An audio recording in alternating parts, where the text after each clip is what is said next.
भोपाल से खबर, जहां स्टार प्रचारकों की जो सूची है भारतीय जनता पार्टी ने जो जारी की है उसमें उमा भारती को जगह दी गई है।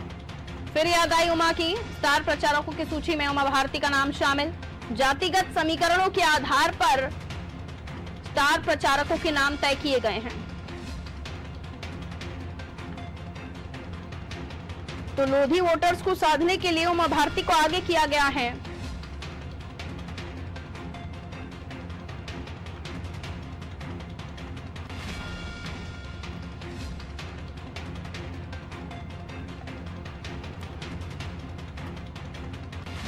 जानकारी देंगे आशीष मंगल सोनी, विशेष संवाददाता फोन लाइन पर मौजूद हैं। आशीष, काफी लंबे समय के बाद तो नहीं, लेकिन हाँ ये कहेंगे कि स्टार प्रचारकों की सूची में उमा का नाम ये सोचा भी जा रहा था, क्योंकि लोधी वोटर्स भी हैं जो इस बार प्रत्याशियों की किस्मत बनाने और बिगाड़ने में अहम भूमिका निभाने वाले हैं। और बीजेपी तो अपनी तरफ से तैयारी कर रही है, लेकिन कांग्रेस भी इस बार पीछे नहीं, उन्होंने भी एक साध्वी को उतारा है। बिल्कुल, उमा भारती को स्टार प्रचारकों की सूची में शामिल किया गया है और स्टार प्रचारकों की सूची में शामिल करने का मतलब साफ है कि मध्य प्रदेश में फिर उमा भारती की यहाँ एंट्री देखी जा सकती है। हालांकि पिछले दिन जिस तरीके से टीम वीडी में उमा भारती का दखल रहा, उससे ये साफ जाहिर था कि मध्य प्रदेश में जल्द ही उमा भारती की एंट्री होगी। और खास तौर पर बुंदेलखंड में बात की जाए तो बुंदेलखंड में लोधी वोटर बड़ी संख्या में है और लोधी वोटर पर उमा भारती की खास निगाहें रहती है। तो ऐसे में बीजेपी ने भी बड़ा मलहरा की बात कर ली जाए या सुर्खी की बात कर ली जाए, यहाँ पर वोटर को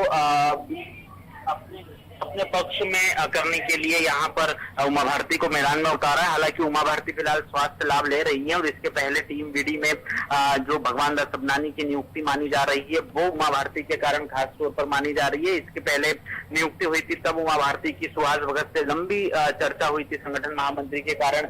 लिस्ट में देखा जाए तो सत्यनारायण जटिया की बात कर ली जाए या थावरचंद गहलोत की बात कर ली जाए, दुष्यंत गौतम की बात कर ली जाए, तो ये दलित वोटर्स को साधने के लिए बीजेपी ने ये कहा जा सकता है पारुल कि जातिगत समीकरण को ध्यान में रखते हुए संघ से जुड़े हुए जो नेता हैं उनको खास तौर पर इस सूची में तवज्जो दी है। बिल्कुल, भले ही ना करें कि जाति को ध्यान में नहीं रखा जाता, लेकिन हम देखते हैं जब चुनाव आता है तो जातियों को ध्यान में रख के ही पार्टियां काम करती हैं। कुछ ऐसा ही अभी भी सूची के हिसाब से भी देखा जा रहा है। लेकिन आशीष, और वो कौन से नाम आप खास देख रहे हैं जो स्टार प्रचारक सूची में हैं? देखिए, स्टार प्रचारकों की सूची में यदि बात की जाए तो दुष्यंत गौतम बीजेपी के राष्ट्रीय महासचिव है, बड़ा नाम है, एससी वर्ग से आते हैं, बड़ा चेहरा है। थावरचंद गहलोत की बात कर ली जाए, सत्यनारायण जटिया की बात कर ली जाए तो इन्हें दलित वोटर्स को साधने की जिम्मेदारी दी गई है। तो वहीं पर दूसरी तरफ पूर्व प्रदेश अध्यक्ष की बात कर ली जाए, नंद कुमार सिंह चौहान, राकेश सिंह, प्रभात झा, सत्यनारायण जटिया भी प्रदेश अध्यक्ष रहे हैं। इन तमाम लोगों को जिम्मेदारी दी है और खासतौर पर जो नाराज नेता थे उन्हें भी स्टार प्रचारक बनाया गया है, जैसे जयभान सिंह पवैया हुए, उसके अलावा कृष्ण मुरारी मोघे बदनावर सीट पर इनका खासा प्रभाव माना जाता है। तो वहां की जिम्मेदारी के लिए कृष्ण मुरारी मोघे को जिम्मेदारी दी गई है। हितानंद शर्मा सह संगठन मंत्री और सुहास भगत संगठन महामंत्री है। इन दोनों नेताओं को भी स्टार प्रचारकों की सूची में शामिल किया है ताकि संगठन के कामकाज के दृष्टि से प्रवास हो तो बीजेपी चुनाव आयोग में तमाम जवाब भी पेश कर सके और अलग से कांग्रेस किसी तरह का आरोप न लगा सके। ये तमाम बातें हैं, इनको लेकर